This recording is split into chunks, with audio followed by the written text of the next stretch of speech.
tem números aí vergonhosos de ex-chefes de Estado. Prazer estar aqui novamente.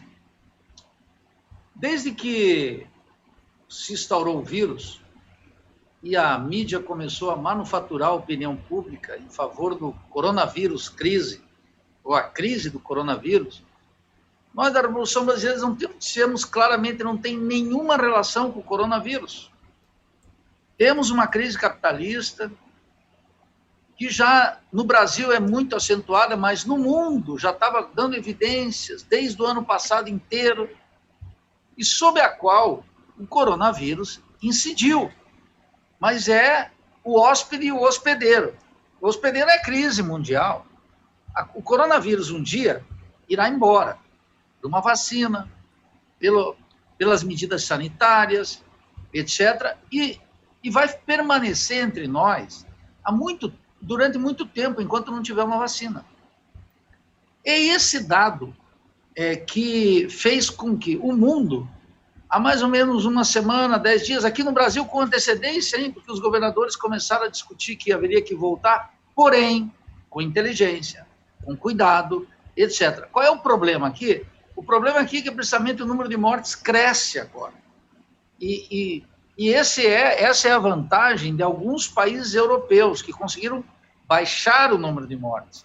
Ô, Nildo, você lembra que quem chegou mesmo o diagnóstico? Eu até brinquei que ele era o camarada Miller, o representante da Revolução Brasileira na Suíça. Foi o rapaz que eu entrevistei aqui quando começou o desconfinamento na Suíça, 2 semanas atrás. Olha, tá aqui, ó, exclusivo, o desconfinamento na Europa. Tá vendo esse sujeito aqui com aquela... com aquela estética mendigo chique, de, né, o pessoal aí militante de DCE e tal. Pois é, ele falou, olha, tem essa questão aí do coronavírus. Eu falei, olha, você não tem o impacto das medidas na economia? Ele falou, não, realmente, algum impacto tem, mas aqui na Suíça a gente consegue dar conta. Mas isso aí não é por causa do coronavírus, não. É porque é o ciclo de expansão e retração do capitalismo, já estava na hora da retração. Eu falei, pô, mas o camarada Miller tá com o diagnóstico da RV aqui na Suíça, Nildorix.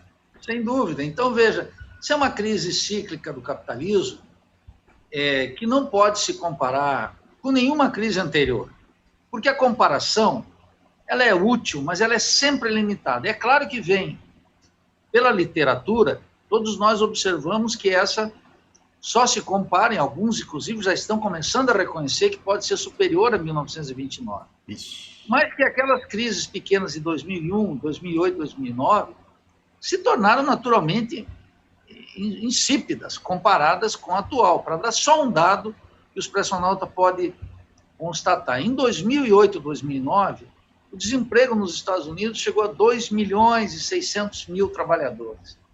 Agora está chegando a 30 milhões, quer dizer, mais do que 10 vezes. Então, inclusive essa metáfora que eu entendo de um segundo mergulho, ela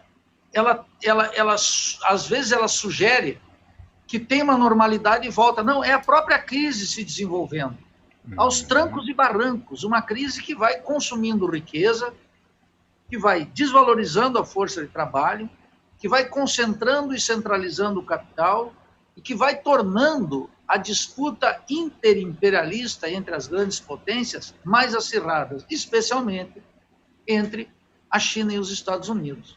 Então, é a economia mundial que está aí. Como? Nós vamos ter que voltar algum dia. E como nós temos uma organização econômica da vida, todos os governos estão dizendo temos que voltar. Temos que voltar quer dizer o seguinte no terreno político, que os governos vão dizer, bem, tem o coronavírus e isso está atrapalhando, como uma forma de ocultar algo essencial, a natureza capitalista da crise. Nós não temos uma crise de natureza sanitária, porque, veja, aqui no Brasil, Romulo, o sistema bancário está funcionando, a agroindústria está funcionando, os metalúrgicos estão funcionando, os químicos estão funcionando, a construção civil está funcionando, os trabalhadores, o grosso da produção capitalista está funcionando. Essa semana começam a voltar aqui no Brasil, de férias coletivas, um conjunto de setores. Nós temos acompanhado aí a tragédia da Companhia Siderúrgica Nacional, o peleguismo daquele sindicato que a Angélica tocou aqui, e nós temos discutido com a oposição sindical metalúrgica do Sul Fluminense. Mas o setor industrial todo agora começou a voltar. E agora, na fábrica, nós vamos ter uma expansão da epidemia. Nós vamos ter agora na classe trabalhadora muito violentamente. E aí vai colocar um problema adicional. Agora, os capitalistas vão se importar com isso? De forma alguma. A organização capitalista da vida supõe a produção da morte já. A morte pelo desemprego, a morte pelos acidentes de trabalho e agora a morte pela pandemia. Então, o curso da crise é uma crise muito violenta de tipo capitalista, uma crise cíclica, cujo fim não está colocado aí.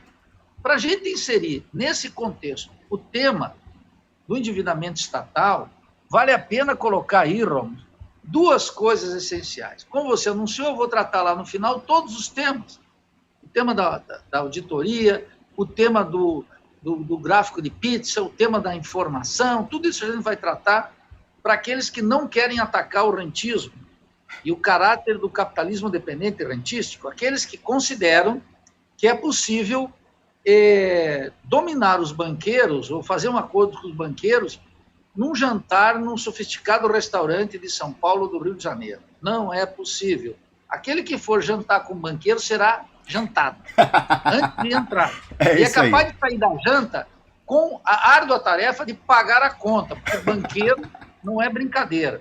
É isso aí. Então, Nildorix, olha só, deixa eu avisar a galera. Acabei de atualizar aqui a postagem lá em duploexpresso.com, então já está com as 5 janelinhas das plataformas para a qual a gente transmite o nosso sinal de som e imagem. Tanto aqui, ó, YouTube, Facebook, Twitter, Periscope, UVK é e o Twitch. Então, olha só, pode fazer, galera. Acabei de abrir o som, atualizar aqui, fechar para não ter esse eco. Então você já pode fazer o compartilhamento lá do site também. E enquanto isso eu vou fazendo aqui o compartilhamento do YouTube. Vou compartilhar nas minhas redes sociais a partir desse momento. Na sequência eu faço a mensagem de e-mail e aviso aqui quando ela estiver na sua caixa de entrada para que você possa fazer o encaminhamento para os seus contatos. Nildorix. Bem, e tem uma premissa, todo esse debate, que é uma premissa teórico-histórica. Qual é a premissa desse debate? Os liberais de direita dizem que a intromissão do Estado na economia, ela distorce os preços, impede o investimento, a programação, gera corrupção, etc., etc., etc. Os liberais de esquerda, os keynesianos, os petistas, uma parte do PSOL, do meu partido, o PCdoB, todos esses partidos que estão aí supõem que o Estado precisa regular o capitalismo. Ambos padecem de um mesmo problema. Não existe capitalismo sem Estado. Então, Estado. O capitalismo é capitalismo quando ele se encontra com o Estado. O Marx mostra isso no Todo Mundo Capital e mostra muito claramente como a fundação do Banco da Inglaterra foi absolutamente indispensável para a expansão capitalista. Ô, Mildo, mas isso é um ponto controverso? Isso não é um consenso, não?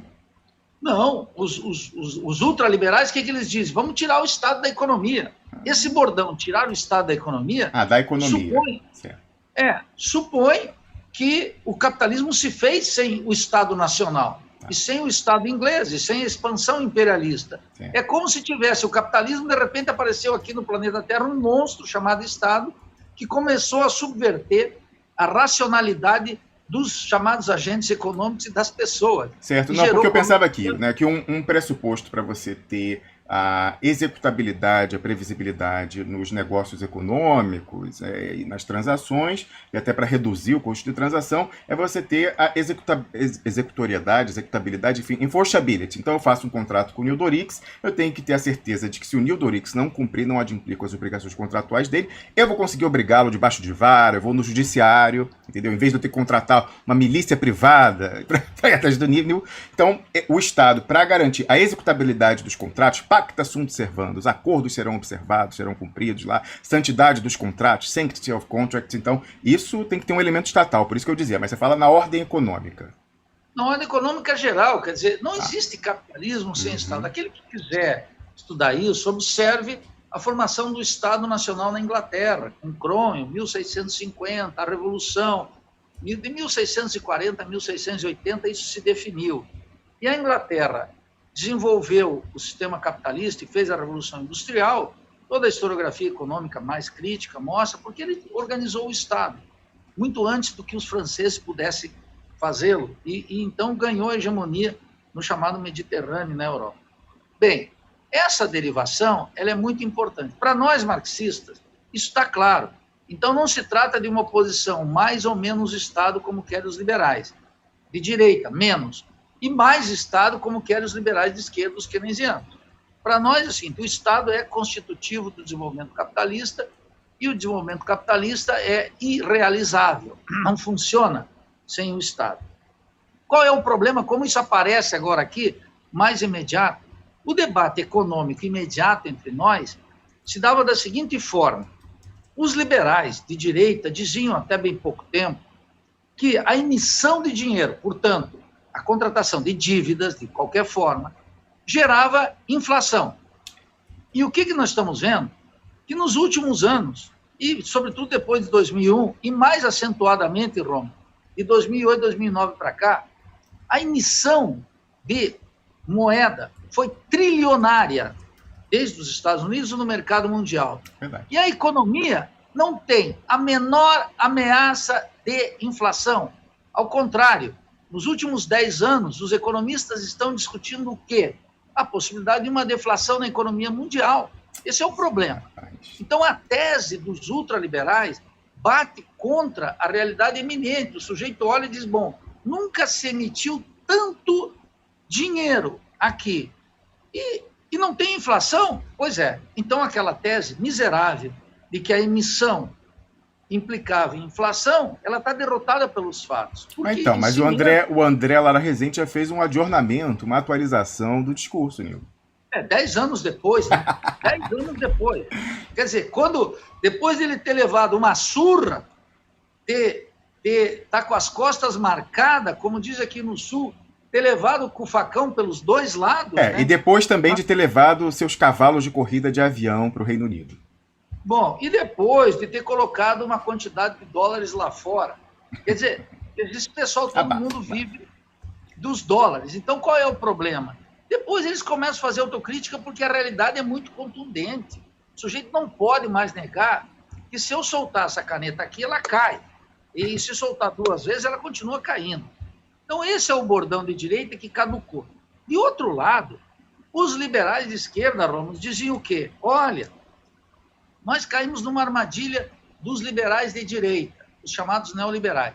Os neoliberais dizem o seguinte, ou vocês escolhem crescimento ou inflação. Não tem outra. E eu lembrei de um texto, olha só de quem, não é nenhum marxista, do Raul Prebisch, pela CEPAL, 1962, que ele dizia... O pai do argumento da indústria infante, que precisa de proteção para se desenvolver. Mas ele dizia uma coisa específica sobre esse debate, Romas. Ele dizia, olha, é um falso dilema entre inflação e crescimento. Já lá em 62, isso é um falso dilema.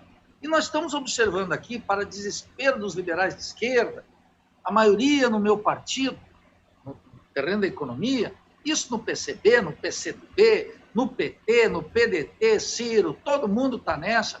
E é o seguinte, emite dinheiro e que isso é uma forma de contração e utilizem a dívida pública para alavancar o crescimento econômico. E o que nós estamos vendo nos últimos 10 anos?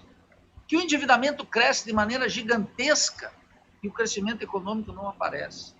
O capitalismo central tem o chamado, aquilo que meu amigo Orlando Caputo, um economista chileno muito antenado, que trabalha há muitos anos sobre isso, sobre a economia mundial, ele mostra que o crescimento no capitalismo é um crescimento muito lento, muito modesto. Tem um ano que sobe um pouquinho, mas a média é muito baixa. É média baixa no mundo e é média baixa na periferia. Quer dizer, esse ultraendividamento estatal que ocorre em escala planetária não leva ao crescimento. Então, o que eu digo é o seguinte, Romas, o tema do endividamento complica a vida dos liberais de direita e dos liberais de esquerda. Por quê? Porque nenhum deles quer tocar na natureza específica da nossa crise. Que crise é essa? Então, eu quero discorrer sobre isso e depois voltar para a dívida e depois discutir a auditoria cidadã para mostrar o trabalho pedagógico extraordinário que a Auditoria Cidadã tem como movimento, e no seu interior tem de tudo, tem marxista, tem keynesiano de esquerda, tem católico, tem ateu, está todo mundo lá que quer matar os banqueiros, na linguagem keynesiana, fazer a eutanásia do rentismo. É isso que tem lá. Isso é altamente positivo e é muito importante. Embora lá dentro tem gente com diagnóstico da crise de todo tipo. Lá dentro, o Daniel, que participa mais diretamente, todos nós que estamos envolvidos com a auditoria cidadã, nós temos um diagnóstico específico da crise. Não é mesmo do Rodrigo Dávila, da nossa guerreira Maria Lúcia Fatorelli. Cada um tem um diagnóstico, mas nós temos um inimigo comum, o chamado rentismo. Para além dessa questão pedagógica do caso da dívida pública em particular, a gente falava aí da importância do trabalho da Auditoria Cidadã, eu acho sensacional o trabalho de lobby da cidadania no Congresso, porque nós não temos como saber, ou pelo menos é muito escondido, a agenda de votações do Congresso, né? E sempre tem alguém lá da auditoria, muitas vezes, ou se não na maior parte das vezes, a própria Maria Lúcia Fatorelli, acompanhando e divulgando ativamente nas redes sociais. Olha, vai ser votado isso hoje, vai lá, faz isso, manda um e-mail e tal. Então, mesmo que você concorde ou discorde num ponto em particular, pelo menos você tem que saber o que está sendo votado, saber quais são os interesses que estão de um lado, do outro. Então, até para a ciência da cidadania, eu acho importantíssimo esse trabalho, Nildo. Claro, agora veja, vou dar um dado. Eu estou naturalmente de acordo com você, é isso que nos move também dentro da auditoria. Ora, a auditoria como um movimento, ele é amplo, cumpre essa função estratégica, política, e nós colocamos aí uma racionalidade que nós entendemos como a correta, que é uma interpretação marxista que tem a ver com o diagnóstico da crise. Veja que está acontecendo nos Estados Unidos uma coisa muito importante, que não está acontecendo na periferia capitalista, mas lá nos Estados Unidos, Roma, ocorreu o seguinte: no dia 23 de março para cá, a Bolsa já recuperou 34% de tudo que ela perdeu. Incrível. Então, veja, tu diz, como? Para aí. Lá, vamos pegar os Estados Unidos. Expresso Nauta, pense aqui comigo. Nós estamos numa crise capitalista mundial que afetou a China, o Japão, a Europa, a África, a Ásia, todos os países latino-americanos, que rendeu nos Estados Unidos 30 milhões de desempregados. Já do dia 23 de março para cá, as bolsas recuperaram 34% do valor perdido e não há recuperação de um só emprego. Ora, isso tem que fazer os liberais de esquerda pensarem, porque os liberais de direita, quando eles olham isso, eles dizem, olha, tem uma anomalia aqui. Para eles isso é uma anomalia. Como é que as ações das empresas recuperam seu valor e como é que não gera emprego? Ao contrário, precisamente nesse período, se perderam milhões de empregos. E qual é a questão 23 de março, Rom? Que é precisamente quando, lá no Congresso estadunidense, a Nancy Pelosi e com os republicanos fizeram um acordo e injetaram na economia aproximadamente 7 trilhões, quer dizer, foram 5 trilhões de transferências fiscais para famílias e empresas, 1 bilhão e 200 dado para os americanos naquele esquema de 2 e 3 mil dólares, 367 bi para pequenas empresas, mais 200 bi para seguro-desemprego, mais 100 bi para o sistema de saúde, melhorando o sistema sanitário, mais 150 bilhões de transferências para governos estaduais e municipais, que está uma briga lá nos Estados Unidos, agora gigantesca, e também 500 bilhões para o chamado Fundo de Estabilização Cambial. O que aconteceu? Ô, Nildo, sobre essa questão eu queria fazer um acréscimo. Já eu falo, mas só dizer o seguinte, eu terminei de fazer meus compartilhamentos aqui em rede social, lá do link do YouTube, no Facebook também, se você quiser e puder compartilhar, vá lá no meu perfil e faça esse compartilhamento. Vou fazer agora a mensagem, estou aqui mandando por WhatsApp para todos os grupos aqui. Mas que é o seguinte, olha que interessante. Ontem eu estava vendo aqui o Jornal da Noite da TV Pública Suíça e o pessoal do UBS, né, o grande banco aqui, um dos grandes bancos do monopólio financeiro da Suíça, com até uma representatividade global, eles fizeram as contas e disseram que nesses 2 meses de primeiro confinamento, depois distanciamento social, ficou 40 dias em confinamento, comércio fechado, né, só o essencial aberto, o supermercado. E aí, falou, nesses 40 dias, e mais esse em que até agora só estava o pequeno comércio, e aí ontem abriu tudo, né? Shopping, tudo abriu tudo aí, né? Hipermercado e tal, abriu tudo. Aí eles falaram o seguinte, apenas nesse período, aí, então, de primeiros 40 dias de só supermercado aberto e depois só o pequeno comércio aberto, os suíços economizaram, deixaram de gastar e falaram que foi uma poupança forçada, 12 bilhões de francos. O franco vale, grosso modo, aí €1, $1, é quase a mesma coisa. 12 bilhões. E aí falou que os comerciantes que ontem reabriram seu comércio estavam super empolgados, porque esses mesmos economistas falaram o seguinte, eles vão gastar tudo, eles vão sair agora, estão com o bolso cheio e vão comprar tudo. Mas aí, eu lembro que eu vi no mesmo jornal, na semana passada, a correspondente, não é um correspondente, nos Estados Unidos, foi entrevistar um dos americanos que recebeu esse cheque que você descreveu aí, da Nancy Pelosi, assinado Donald Trump, né? Foi um acordo, mas Donald Trump, não sei quantos $1.000 no seu bolso. Você pergunta, e aí, o que você vai comprar com isso? Não vou comprar nada. Vou guardar aqui no bolso, porque essa coisa aí tá muito esquisita. Não sei o que vai dar, então eu vou guardar, porque o futuro tá muito incerto. Então, eu tô um pouco cético nessa leitura dos economistas aí do UBS, que falaram que o pessoal, o dinheiro que deixou de gastar, vai botar tudo no comércio comprando bugiganga. Eu acho que não, talvez esse pessoal aí, ô Nildorix, esteja comprado, né, na gira do mercado financeiro, né, você falando aí que subiu um pouco, não recuperou tudo ainda, e talvez estejam se posicionando para o segundo mergulho, então é importante não reverter as expectativas ainda. Lembrando, você que está aí empolgado, mas se quebrar a bolsa, desabar e tal, para mim é bom, porque o pessoal, né, os capitalistas vão quebrar. Não, eles ganham na subida e ganham na queda também. Tem derivativos que o cara aposta na queda, o credit default swap, coisa semelhante, que o cara ganha na queda também. Mais uma vez eu recomendo, se você não entende o mecanismo, veja o Lobo de Wall Street, que você vai entender como que teve gente que ficou bilionária com as quebras de 2008.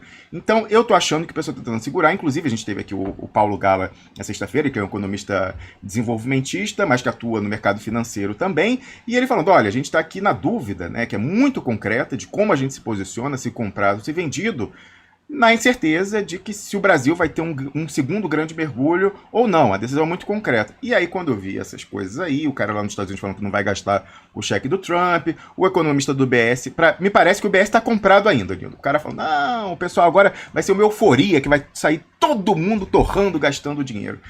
Qual é a leitura que você faz disso, Nildo Rix? Bem, o grande problema é o seguinte.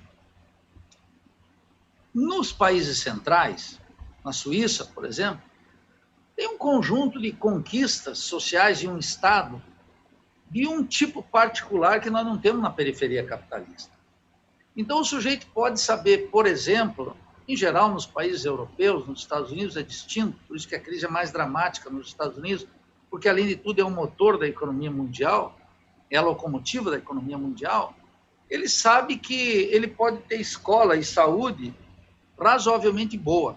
Não só isso, Nildo. Ninguém ficou sem renda aqui. Eu estava conversando com você antes de a gente entrar no ar. Tem uma figura no direito francês, e trabalhista e também aqui na Suíça, que eles chamam de desemprego parcial. Que é o seguinte, quando você tem um grande evento econômico, né, então uma catástrofe, ou nesse caso o coronavírus, você recorre a esse desemprego parcial, que é o quê? É uma suspensão do contrato de trabalho temporária em que a folha é assumida pelo Estado. Então o Estado fica pagando. Então ninguém aqui ficou sem renda nesse período, nesses um mês e meio, Nildo Rix.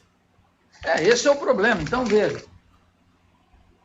Não é o caso da periferia capitalista. O cara vai pegar os R$600 aqui e vai dizer o seguinte, aqui ele vai gastar. Sabe por quê? Porque ele já é um poço de necessidades.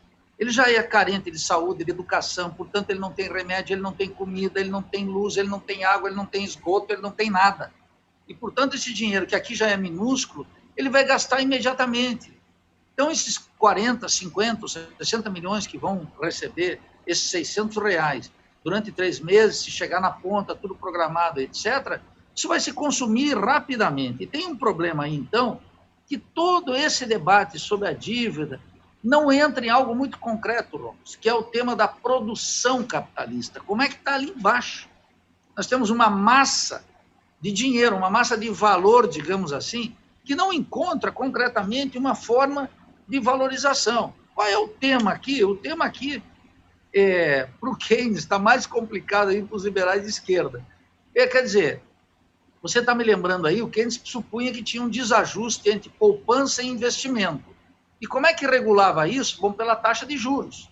A taxa de juros podia regular. Mas agora o que é que nós estamos vendo na taxa de juros no mundo, nos Estados Unidos, na Europa, na América Latina inteira, no Brasil? A taxa de juros está chegando a negativa. Então a taxa de juros já não pode regular coisa alguma de poupança, do desajuste entre poupança e investimento. O circuito todo está quebrado. Portanto, o recurso a endividar o Estado e fazer o Estado fazer essa economia capitalista voltar às suas engrenagens do normal anterior, isso é absolutamente ilusório. Nós temos uma crise capitalista gigantesca que está queimando riqueza e concentrando e centralizando o capital. E eu quero mostrar concretamente como isso está acontecendo no Brasil e dentro dos Estados Unidos. E o caso que eu estava mencionando aqui, de uma rápida recuperação do mercado de ações nos Estados Unidos, que no prazo de um mês recuperou 34% do valor das ações, Romulo, mostra que precisamente o pacote do Trump, que era transferências fiscais para famílias e empresas, colocado lá, dinheiro, 1 trilhão e 200 bilhões para o estadunidense médio, que ia receber aquela ajuda para pequenas empresas, para seguro-desemprego, para melhorar o sistema de saúde por causa dos gastos do coronavírus, transferência para estados e municípios, e ainda colchão de estabilização cambial, 7 trilhões, não caiu no sistema produtivo. Ficou aquilo que os keynesianos chamam empossado nos bancos. E por quê? Eu quero falar aqui especialmente para esses keynesianos que ficam espetando a auditoria cidadã da dívida, recordar aqui um texto de 1937 do Keynes, e o Keynes dizia o seguinte, olha, tem uma coisa que eu vou traduzir aqui em termos populares, todo mundo pode entender, mas ela é rigorosa, que é o seguinte, o Keynes identificou que nos períodos de crise, as pessoas, as empresas, têm uma preferência pela liquidez. O que significa?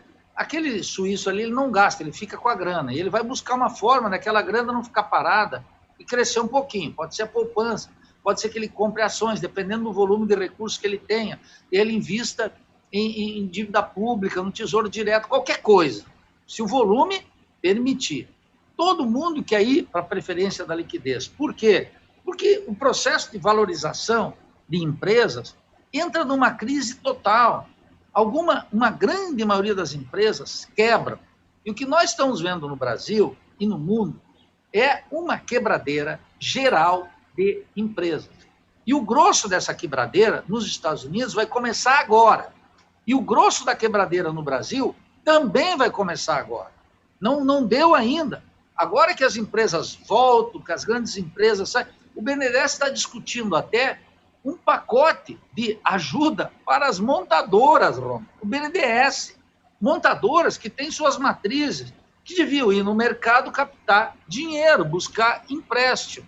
Então, veja, o que está acontecendo? Essa preferência pela liquidez... Ô, Nildo, não pode. Se aquela sua previsão aqui de que o real vai passar de 7 por dólar, 8 e tal, se a matriz bota o dinheiro agora, vai perder dinheiro, porque vai desvalorizar o que ela botar em dólar de empréstimo intracompany, no caso. Opa, Nildorix congelou aí o sinal, já devemos voltar com ele lá diretamente de Florianópolis, em Santa Catarina. Agora no horário de Brasília são 9 horas e 33 minutos. E aqui no fuso central da Europa, que está 5 horas para frente do horário de Brasília, são 14 horas e 33 minutos. A gente está conversando com o Nildorix e já conversaremos com Piero Leiner, nosso professor doutor titular de Guerra Híbrida, professor titular também de Antropologia da Universidade Federal de São Carlos. Fora isso, eu, Romulo Maia, vou fazer aqui alguns comentários. Eu estou terminando de fazer o compartilhamento em grupos de WhatsApp. Você vê que eu tento liderar pelo exemplo e você vê em quantos grupos de WhatsApp... Ih, caiu da sala. Vamos ver se daqui a pouco ele volta. Eu estou fazendo compartilhamento aqui. Você vê que em quantos grupos eu estou, desde a hora que eu anunciei que faria isso. Eu ainda não consegui fazer a mensagem de e-mail, que é o próximo passo aí, que será disparada para a sua caixa de entrada. Mas como Nildorix caiu, vou ter que assumir aqui... Ah, tá voltando ele, peraí, tá pedindo. Nildorix está pedindo para entrar na sala, está entrando, a câmera está abrindo, que senão eu já ia entrar Coisas quentes aqui que eu guardei para comentar com você, coisas controversas, coisas polêmicas. Cadê? Nildo, você entrou na sala, mas sua câmera está fechada e seu microfone não conectou. Ele deve estar restabelecendo aí o sinal. Sempre, né, essas quedas é sempre numa cortesia Privataria Tucana, né? A gente sabe a qualidade das comunicações no Brasil. Já está aí a janelinha dele, mas não abriu. Está tudo preto, Nildorix. E seu microfone também tampouco emite som. Então deve estar se ajustando, deve estar com algum problema lá. Eu vou terminando o compartilhamento enquanto isso. Eu vou antecipar. Peraí, já estou ouvindo o News. Não, antecipo aqui uma... Tá me ouvindo agora? Estou ouvindo, mas está tudo preto aí na sua casa. Agora sim, muito que bem. Não, está travando aí. Deve estar com alguma sabotagem. Dispararam um pulso eletromagnético contra Florianópolis e por causa disso o sinal de Nildorix caiu. Será que é isso? Será que não é isso? Enfim, são coisas com as quais a gente tem que contar, porque ao vivo é assim, a transmissão é ao vivo. Eu aproveito e peço para você que está vendo em qualquer outra plataforma que não o YouTube, então você está vendo lá no Facebook, ou caiu de novo da sala. Você que está vendo no Facebook, no Twitch, no VK, no Twitter, /Periscope, que você tire 30 segundinhos, vá lá pro YouTube, vamos botar aqui na transmissão no YouTube, cadê, ó? Vá lá pro YouTube, curta esse vídeo lá, ó, tá aqui a curtida, eu já dei minha curtida. Deixa um oi aqui nesse chat, pessoal todo aqui, ó. Ah, aliás, é isso, obrigado a João Pedro Gomi de Prates, lembrando que nós passamos de mais uma marca com 44,4 mil inscritos no canal do YouTube e já foi pro próximo múltiplo de 11. de 11,1, 55,5. É isso aí. Deixa o seu oi nesse chat ao vivo, você está vendo depois no replay. Coloque um oi na seção de comentários, porque isso nos ajuda na batalha dos algoritmos e é fundamental. Eu vou mostrar aqui mais tarde como isso é determinante. O seu engajamento, expressional, é determinante para a gente conseguir manter o nosso fator de impacto nessa disputa aí, inclusive, né, isso fica mais demonstrado do que nunca. Ih, caiu de novo, Nildo. Tá feia a coisa lá em Florianópolis. Nessa dinâmica aí atual de profusão de live, todo mundo virou youtuber no confinamento, né? Tá uma coisa incrível. Eu vou mostrar aqui para você. Eu já comentei aqui, eu tenho algumas dúvidas com relação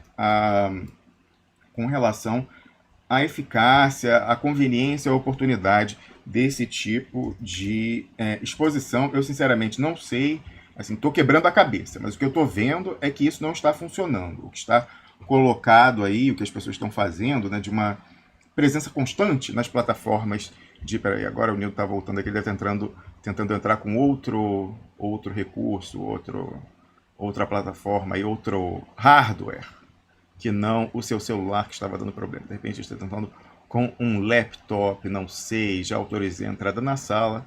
Vamos ver se o sinal ajuda. Nildorix, você me ouve? Não, ainda não ouve. Escuto não tão bem. Acho que você me escuta bem? Não, escutamos, eu e o expressionista, muito mal você, está travando aí com uma voz robótica e picotada.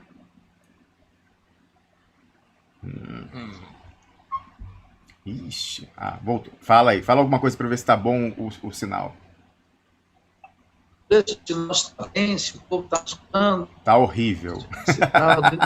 Tá super travado. Deixa eu ver se eu fechar a sua imagem se melhora. Vamos ver. Stop vídeo.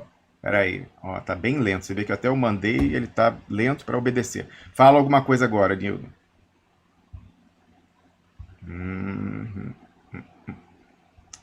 Não tá bom, não tá bom.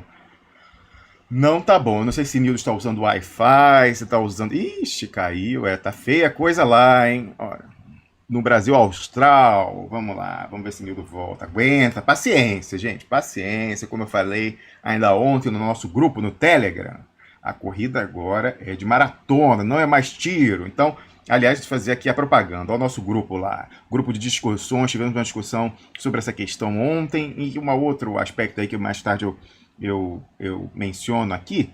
Mas então, esse grupo de discussão é maravilhoso. Se você quer dar a sua contribuição para o debate, se você tem alguma dica de pauta, coisa interessante, vá a esse grupo no Telegram, entre lá, faça o seu username, é importante para preservar a sua identidade, e procure os administradores do grupo, que saberão dar o devido encaminhamento, né? Então, para além do canal, lá no Telegram, onde a gente faz a disparada unilateral né, dos nossos conteúdos, não só as lives, mas olha aqui, até os artigos também. Ontem publicamos, aí, aliás, nessa manhã, a galera que está me ajudando com a publicação de artigos colocou mais um capítulo naquela série Diários da Pandemia, o relato de um policial militar em Salvador. Então, se você quer estar ligado nos artigos e nas nossas lives, não deixe de se inscrever no canal no Telegram. E se você tem uma contribuição a dar, quer participar dos debates, que ajudou a gente a chegar a formulações ou alguma dica, vá para o grupo no Telegram. Os 2 links estão aí na descrição do programa. Nildorix, como é que está seu sinal aí?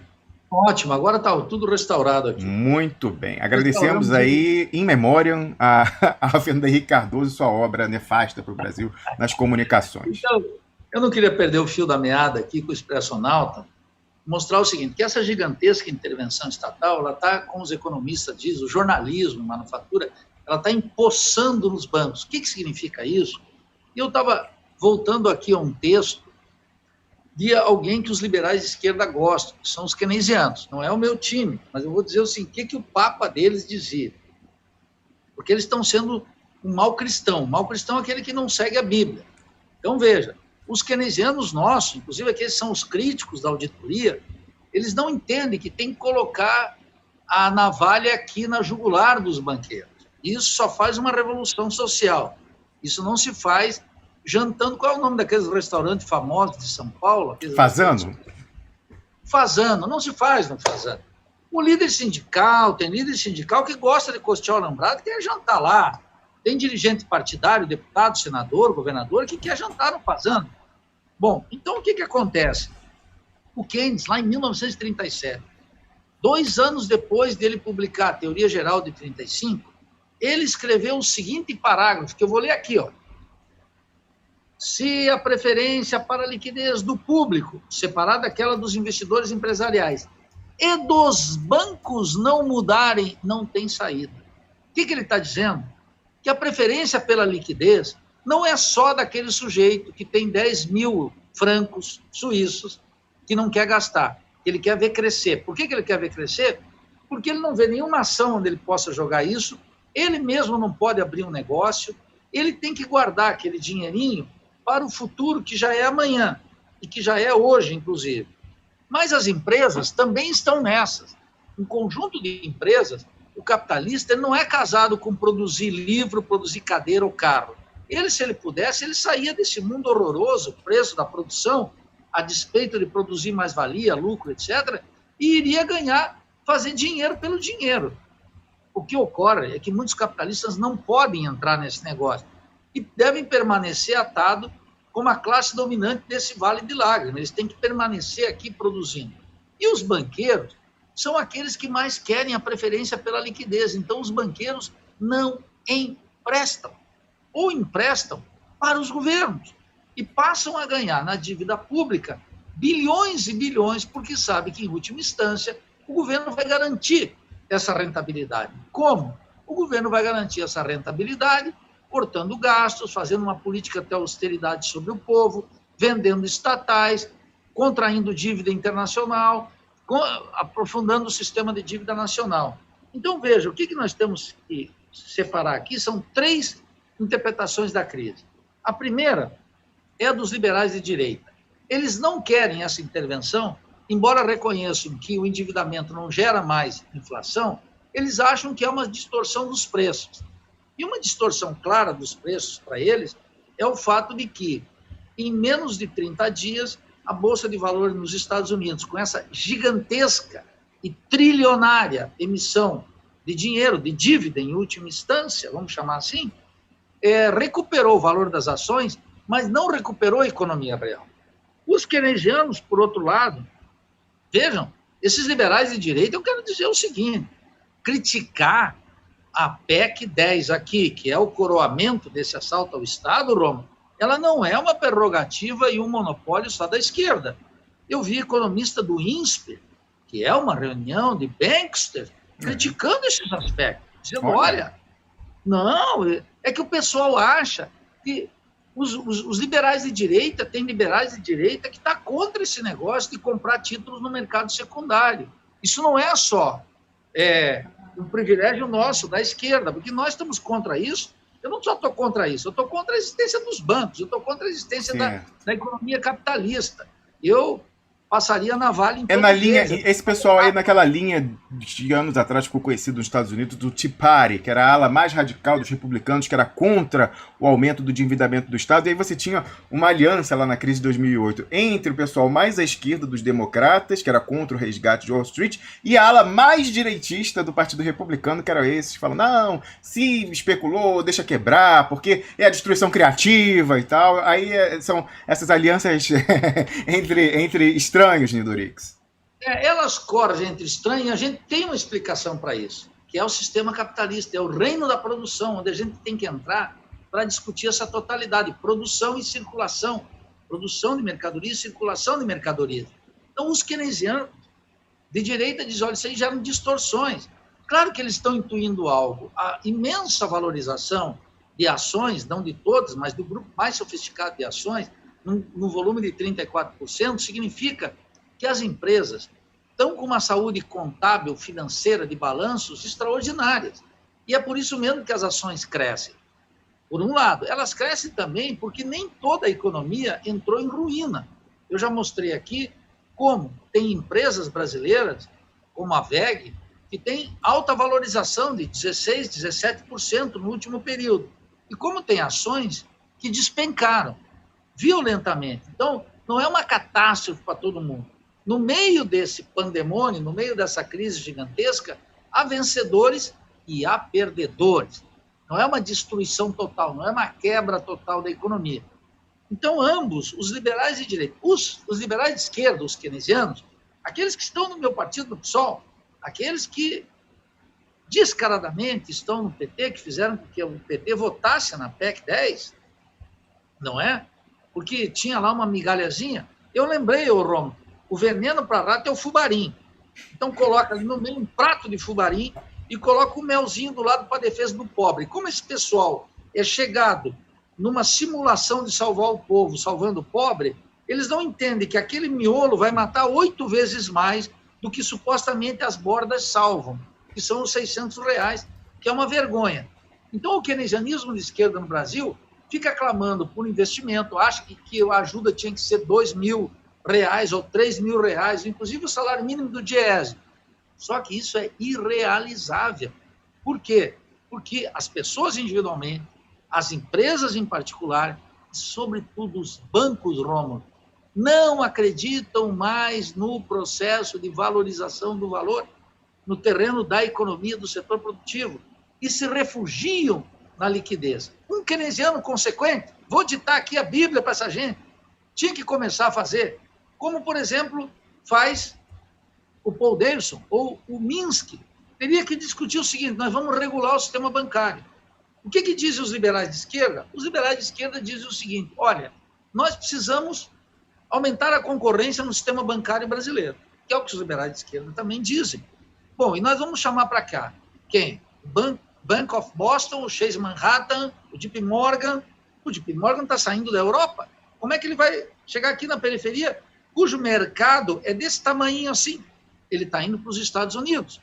E o nacionalismo econômico, que nós estamos vendo ressurgir com força, ele não é a causa da crise, ele é a resposta da crise.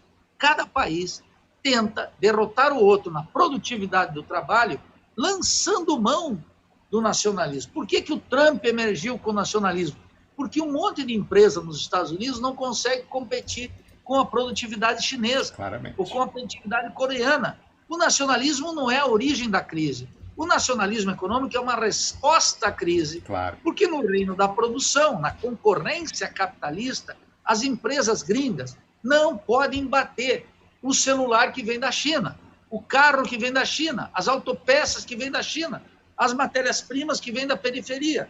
Então, colocam o subsídio, regras sanitárias, regras de origem, e começam a discutir um conjunto de coisas que tu, como advogado, sabe que nas negociações internacionais aparecem, como manifestação do nacionalismo econômico. Esse nacionalismo não é chauvinista, uma reminiscência do passado, é uma resposta a um mecanismo econômico e à concorrência capitalista que está desfavorecendo os países centrais. Então, o que eu digo para os keynesianos de esquerda é que eles teriam que ir lá no Fazano, na hora do restaurante, dizer para o banqueiro, ou vocês cedem ou nós vamos matá-los. Enquanto o pai do Diogo Mainardi serve ali o uísque falsificado. Abafa o caso. Então, veja, quando está aí, e os banqueiros não gostam só de uísque, eles gostam de uma droga que também tem um problema de comercialização no mercado mundial, esse pessoal do mercado financeiro é chegado, né? Porque a tensão, a adrenalina é muito alta. Então, veja, quem tiver dúvida sobre isso, veja outro filme também. Aliás, o mesmo ator, né? Qual o nome dele, meu Deus? O Christian Bale. American Psycho, o psicopata americano, alguma coisa assim. Esse já do final dos anos 90, início dos anos 2000. Esse ator interpreta um Yuppie. No Lobo de Wall Street, ele interpreta um cara meio...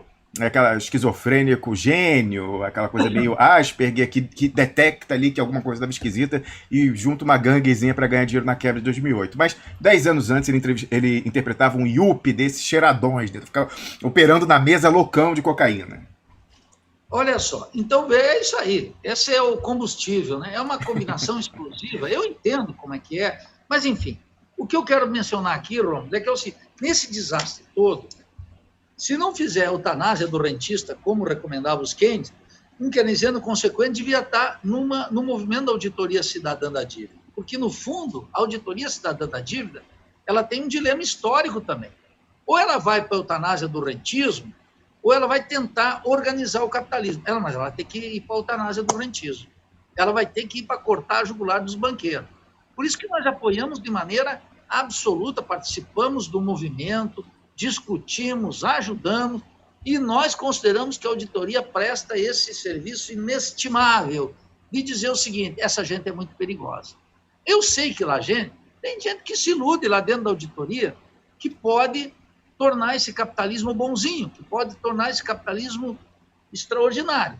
Mas a maioria não. Essa é a grande questão. A maioria está com sangue nos olhos, querendo cortar a jugular dos banqueiros.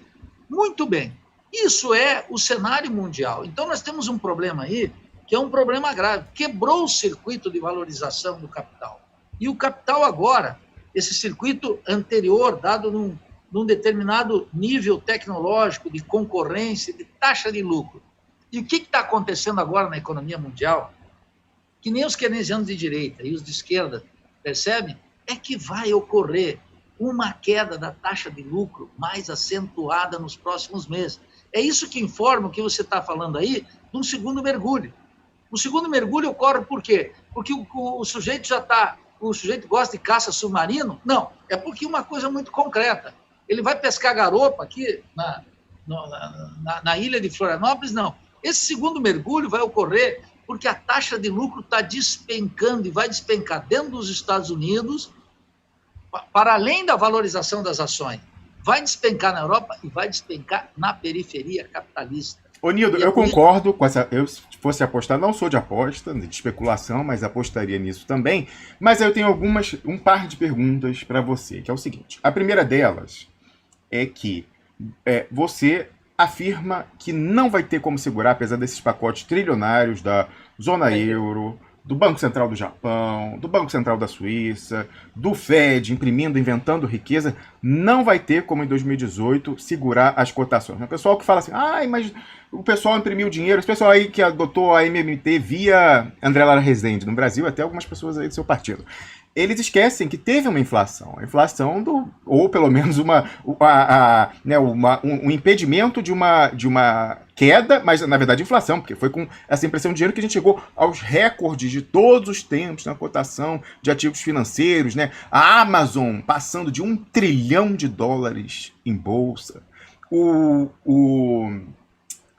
A Apple passando de $1 trilhão em bolsa e tal. Isso aí é explicado por esse dinheiro criado que foi parar aí. Então, você acha que mesmo o pessoal ligando a impressora nos bancos centrais do centro do capitalismo, primeira pergunta é essa, não vai ter como segurar essa cotação quando chegar o balanço e falar, mas caiu a cotação. Aí a segunda que eu tenho, e aí é uma dúvida suscitada por marxistas, companheiros seus, que estão presos àquela categoria, assim, de falar, olha, a riqueza é sempre medida pela mais-valia, pela extração da mais-valia. Que eles falam, olha, não tem como ter essa crise, quando eu falo aqui dessa questão que nós estamos caminhando para uma plutonomia, uma economia da plutocracia, em que o pessoal do 1%, 0,1% vai fazer uma readequação produtiva para ficar, eu não sei o que vai ser, se vai ser uma permuta entre eles, eu te dou uma Ferrari, você me dá uma bolsa Louis Vuitton, eu não sei o que vai ser. O que eu sei é que lá no final dos anos 2000 ali 2009, 2008, teve aquele famoso memorando que o Citigroup mandou só para os seus correntistas com mais de $1 bilhão,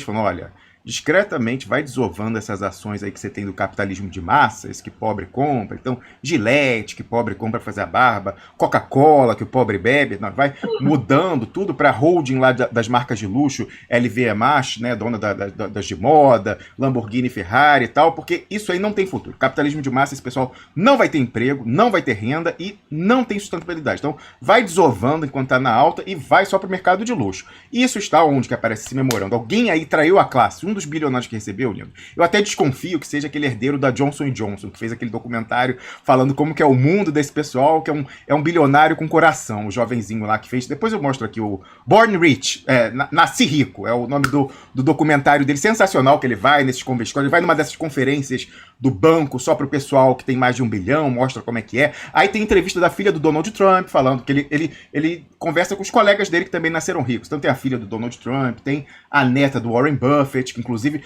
por esse depoimento documentário foi deserdada pelo Warren Buffett. Falou, como você ousa e tal. Deserdou ela. Os Estados Unidos tem isso. Você deserda, a pessoa fica assim, um níquel, 1 centavo. E aí, então acho que deve ter sido ele. Ele deve ter recebido esse memorando e aí deve ter vazado pro Noam Chomsky, que colocou isso naquele a morte, o fim do sonho americano, e também vazou pro Michael Moore, que colocou naquele filme, documentário Capitalismo, uma História de Amor. Então, eu queria que você abordasse, primeiramente, se a gente vai ter ou não a manutenção, se é possível manter as cotações com essa impressão de dinheiro, ou quando chegar o balanço é inarredável, com a contração da renda, com o desemprego, o pessoal vai parar de consumir, principalmente nessas que dependem do consumo das massas. E segundo, nessa perspectiva aí, em que a gente está caminhando para o fim do emprego, não fim do emprego, mas assim, uma redução muito grande do emprego de grandes contingentes populacionais no processo produtivo, um desemprego estrutural, se ainda a gente pode calcular, ou se a gente tem que relativizar essa coisa do cálculo da riqueza em mais-valia, e pessoas que falam, não tem como esse pessoal excluir 80% da população mundial, porque eles precisam de escala, precisam vender muito para manter a sua taxa de lucratividade. Nildo Orix. Bem, eles precisam. O problema é que eles não conseguem. E é claro que o capitalismo vai continuar produzindo mercadorias. E claro que, por essa razão, vai precisar da exploração do trabalho. Nós não vamos ter uma economia sem trabalho e sem produção de mercadorias. O problema é que tem que ter as condições de acumulação de riqueza, taxa de lucro e concorrência intercapitalista que permita esse ciclo de valorização. E as emissões de dinheiro, elas podem fazer melhorias contábeis no balanço das empresas, mas elas não melhoram aquilo que a gente chama, que os antigos keynesianos chamavam de economia real. Inclusive que os ultraliberais estão dizendo, a economia real não encontra um processo de valorização. Nós vimos lá quando quebrou o Lehman Brothers, e que o Lehman Brothers dizia que tinha ativos no valor de 600 bilhões, quando teve a quebra, foram ver, era 200 bi. Por quê?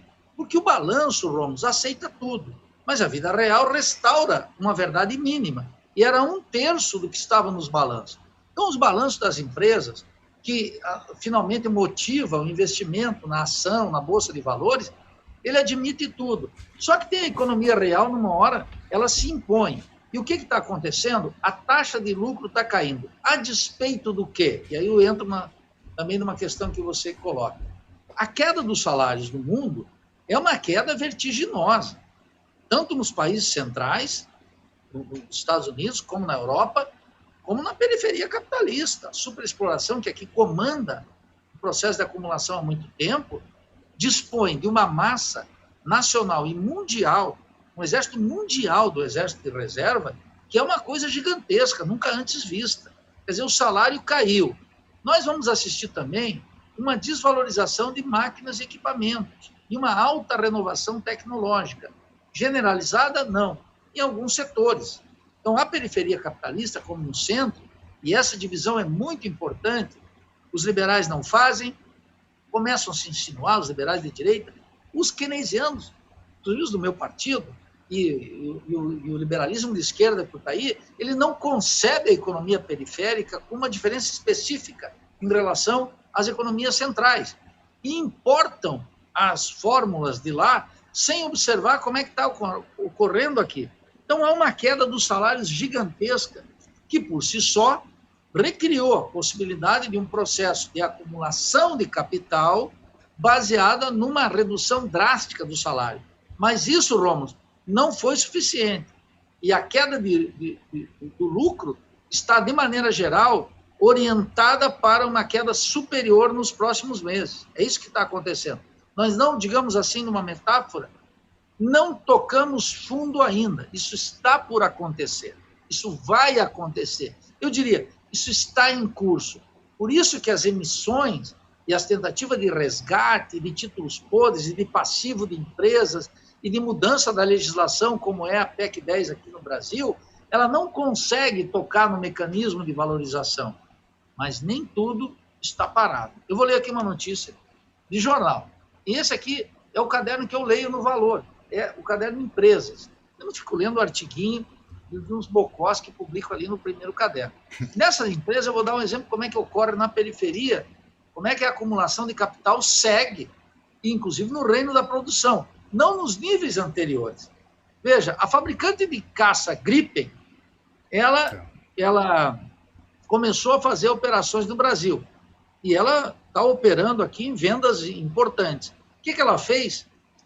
Eu vou ler 2 parágrafozinhos que é bem claro do que está acontecendo.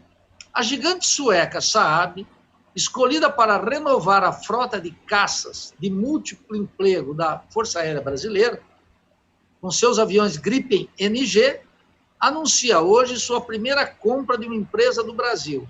Que tipo de empresa é essa? Observem. A aquisição, em valor não divulgado, envolve a Atomos Sistemas, companhia com sede em São Paulo, especializada no desenvolvimento e na manutenção de radares meteorológicos para uso civil e militar. Fundada em 2004 e com 100% de capital nacional até agora, a Atmos participa do que se chama de aviônica na indústria de defesa. O que são isso? Os sistemas tecnológicos embarcados numa aeronave. Com a transferência do controle, ela se mudará às suas instalações do grupo sueco em São Bernardo do Campo e passará a se chamar Saab Sensores e Serviços do Brasil. Veja. O Nildo, essa notícia é importantíssima para a gente. Por quê? Porque a Atmos era um dos principais financiadores, patrocinadores daquele site onde os generais linha dura publicam, desde o governo Lula, o DefesaNet, cujo editor, Nelson Durin, inclusive, costuma nos acompanhar aqui, inclusive já reconheceu, fair play, assim, eu admiro essa atitude. Falou assim, não, o Duplo Expresso é o maior espaço de oposição ao nosso projeto, né? Obrigado, Nelson Durin, mais uma vez. Mas, enfim, então, foi com isso que a gente observou, aliás, estamos especulando, né? O Piero Larne, que daqui a pouco se junta a gente, ele na semana passada, quando viu uma guinada nacionalista na linha editorial do DefesaNet, publicando artigo de Maria Lúcia Fatorelli contra a PEC 10, eles estão defendendo o ultraliberalismo desde o governo Lula e tal, lá naquelas páginas, não, virou, né, contra a finança, publicando artigo contra Jorge Paulo Lemann, contra o financismo, contra o rentismo, do nada, mas coincidindo com os suecos pegando essa aí que ajudava a pagar a folha lá, os custos do site, né? Certamente Pedro voltará a esse comentário. E aí você vê o Paulo Gala, que teve aqui na sexta-feira, ele ia comentar isso, não deu tempo, ela vai poder comentar na sexta-feira. Olha só, o artigo, cadê aqui? Mudou o que eu estava vendo? Era um artigo dele tratando disso, tá aqui, ó. Aqui, ó. Ele publicou com o título, essa aquisição, ó, irônico, mas Brasil transfere tecnologia para a Suécia. Esquisito. A gente fala, a importância da transferência de tecnologia. Pois é, o que a gente tinha, a gente está entregando. E você vê que até está desagradando o pessoal que estava levando uma grana aí desse capital, que até aqui era 100% nacional. A gente sabe, inclusive, a importância dessas startups e outras da área de defesa e segurança que estão, né, ocupando o espaço deixado pelo Odebrecht Defesa e Segurança. Até por isso, a gente entendeu quando o pessoal fala como que os militares nacionalistas não verteram uma lágrima pelo fim da Odebrecht Defesa e Segurança. Porque eles estão ali com o sogro, com o genro, o filho e tal, como representante comercial da gringa americana que vai fazer a representação comercial, pagar uma comissão na venda no Brasil. Aí, fora isso, esse tipo de empresa dali e tal, eles estão querendo pegar o mercado que era cativo da Odebrecht Defesa e Segurança, Nildoritz. Pois é, agora veja, esse ponto aqui da Atmos, eu não sabia dessa conexão aí com os militares de direita. Esse não é o nacionalismo que eu me filio. Eu me filio no nacionalismo revolucionário, que nós vamos estatizar a Saab, nós vamos tirá-la daqui, nós vamos expulsar todos, nós vamos pegar toda a riqueza, entendeu? Não é uma conversinha mole de associação, tira um pouquinho, faz uma associação. Não, isso nós vamos cortar essa gente. As multinacionais vão cair fora daqui. Essa riqueza vai ficar aqui num modo de produção distinto, etc. Então, veja, o que eu quero mencionar nesse caso aqui, que não é transferência de tecnologia, isso é internacionalização da economia, estrangeirização, e significa, sabe o quê? Dependência científica e tecnológica. Isso aqui vai fortalecer, sabe o quê? Vai fortalecer pagamentos de royalties para as empresas, para a sueca, e vai ajudar no rombo de pagamentos. Então, os generais, os militares, têm que entender que com isso aqui não se brinca. Mas eles estão namorando com essas coisas liberais e com esse liberalismo de direito alinhado com Washington. Eles tinham que entender e começar a refletir sobre o que é uma concepção bolivariana que não é estranha a nós, que é o tema da pátria grande, que é o tema do nacionalismo revolucionário. Mas a grande maioria desses generais são todos entreguistas alinhados com Washington, que é a expressão máxima, é o vice-presidente da República, olha, o general general da ativa, eu estou procurando um que seja... Coronel, a gente até encontrou alguns aí que estão revoltados. Agora, que chegou ao generalato, assim, desconheço. Então, veja, esse dado mostra que a crise é gigantesca, tem queda do salário, tem desvalorização de máquinas e equipamentos que vai existir, e no meio está ocorrendo a própria renovação tecnológica. As empresas não param. As empresas do primeiro mundo, as empresas europeias, as empresas estadunidenses, as empresas chinesas, as empresas japonesas, elas estão nesse processo se renovando. Então, o debate sobre o endividamento, ele é pífio, se não colocarmos nesse ambiente, se não colocarmos no ambiente da crise, da queda da taxa de lucro, da queda radical dos salários e aumento da exploração capitalista, da desaparição dos empregos.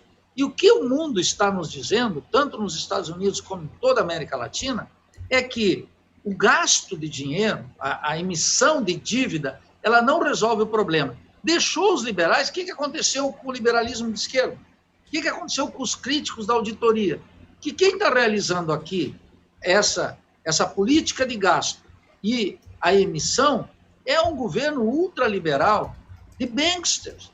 Por isso que eu recordei aqui o Minsky, no livro As Razões de Keynes. Eu estou dando a Bíblia para os liberais de esquerda melhorarem sua argumentação. Olha, eu tenho que dizer o seguinte, Nildo, já falei aqui, eu tenho um fraco por esses economistas desenvolvimentistas que são, assim, tem essas tiradas, um senso de humor ácido, e até, assim, talvez seja até um... e que tem alguma coisa aí com relação, talvez, assim, uma orientação sexual diversa da majoritária, digamos assim. Então, pessoas que têm essas tiradas ácidas, uma língua que é uma navalha, como Delfim Neto e o próprio Keynes, aliás, o Bob Fields Neto, né, na sua maldade, ele que era um crítico ferrenho do keynesianismo, como ultraliberal que era, ele dizia que a coisa de Bretton Woods, né, saiu rápido aquele acordo, e para certificarem-se de que o acordo sairia naquela reunião lá naquele hotel nas proximidades da capital americana, o pessoal mandou os representantes de cada país e sem as suas esposas. O pessoal ficar nervoso, angustiado, tal, e fazer. E falou, olha, o único que ficou muito tranquilo, e até por isso conseguiu prevalecer, foi o Keynes. Ele não tinha problema de ficar sem a mulher, né? O Delfim Neto também nunca... Enfim, deixa quieto, né? Até essa questão de Delfim Boys, talvez tenha um outro significado, enfim. Mas esse pessoal, eles têm uma língua ferina e tem umas tiradas sensacionais. Então, o Keynes fala, no longo prazo todos estaremos mortos. O Delfim Neto tem também várias tiradas às quais eu recorro aqui. Então, por mais que eu concorde com várias críticas que você faz, eu gosto de ouvir o que os caras falam, porque eu gosto do senso de humor deles, Nil. Veja, não, tem essa coisa, né? O Keynes tem aquela famosa, né, que quando ele pergunta, sou eu um liberal, olha, a luta de classe não encontrará ao lado da burguesia esclarecida. Essas são tiradas, eu digo, são cínicos, né? Delfim Neto também é um cínico, porque vive maravilhosamente bem, a despeito do regime, a despeito do governo, ele está em todas, e tem horas que ele defende o liberalismo total, tem horas que ele diz, olha, isso aí começou com a desregulamentação bancária, e a propósito disso, eu quero dizer, os nossos keynesianos não estão nem dizendo como é que vão regular o sistema bancário, eles estão atrás. Eu lembrava aqui o Minsky, que é um keynesiano, estou recomendando que Olha, Nildo, eu quero dizer o seguinte, eu fiquei decepcionado com o Delfim, eu que admiro, eu gosto de ler as colunas dele, a gente sabe, tá no outro campo, mas eu gosto de ler, sou inteligente e tal, mas fiquei decepcionado quando ele apareceu na Lava Jato, com aqueles, acho que era 500 mil, né? 500 mil apareceu lá na planilha, 500 mil reais para ele, eu acho, do lado do Odebrecht, lá aquele setor. Aí o pessoal foi questionar, mas Delfim, isso não entrou na sua conta corrente? Eu falei, não, eu recebi em cash. Recebi em notinhas, 100 sobre 100 e tal, por isso que não entrou. Que decepcionado. Achei uma coisa assim, não tá à altura do intelecto dele, né, do refinamento argumentativo e tal. Fiquei decepcionado, tenho que confessar. Bem, eu quero dizer que vou recuperar aqui uma tirada do Brizola, que a gente que vem de longe, eu não tanto, mas eu lembro como estudante de economia, durante a ditadura, teve o escândalo das polonetas, que envolvia diretamente o Delfim Neto. E era o sistema da dívida. Por isso que a auditoria da dívida é fundamental. Teve também na época da ditadura, tinha uma história do bacalhau, né? Que eles foram ver assim, alguém levantou durante a ditadura o custo, o orçamento de cada ministério, e aí viram que o consumo de bacalhau, quando ele era o superministro lá do planejamento no Figueiredo, então antes, não sei quando era, viram que só se ele comesse 10 quilos de bacalhau por dia, o lançamento na rubrica bacalhau lá do ministério dele poderia dar conta, Dorix. E teve operações muito mais sofisticadas, que a ditadura foi pródiga em escândalos financeiros, e escândalos produtivos e corrupção. A corrupção tem um vínculo entre empresa privada, ultraparasitária, sempre com o Estado capitalista. E o governo cede a isso. É difícil ter um governo que não ceda a isso. Nós vamos descobrir os escândalos de corrupção desse governo em breve. Em breve vai começar a ocorrer, não tem como. Inclusive, na pandemia já existe aí governos estaduais que estão afundados nisso. Então, o que eu queria mencionar aqui para vocês, eu não sei quanto tempo eu ainda tenho, Rom. Quanto tempo nós temos? Vamos lá, tem mais um tempo aí. Eu tô aqui em entendimentos com o Piero Line para ele me mandar links para ver. Então, olha só. Vamos seguir. Eu quero aterrissar mais algumas coisas da dívida que o público fica desconfiado. Mas estou dando a estrutura. O problema é que a emissão, o gasto, não está resolvendo o problema de circuito de valorização do capital. Tem aí uma quebra que não chegou a ser o fundo, a despeito dos salários estarem no solo desvalorizado, que recompõe uma das condições para a elevação da taxa de lucro, isso não ocorreu ainda com toda a concorrência intercapitalista. Essa concorrência está queimando riqueza, está internacionalizando na periferia, está transferindo riqueza e está centralizando e monopolizando o capital. Então está sendo uma concentração e centralização do capital que não tocou fundo ainda.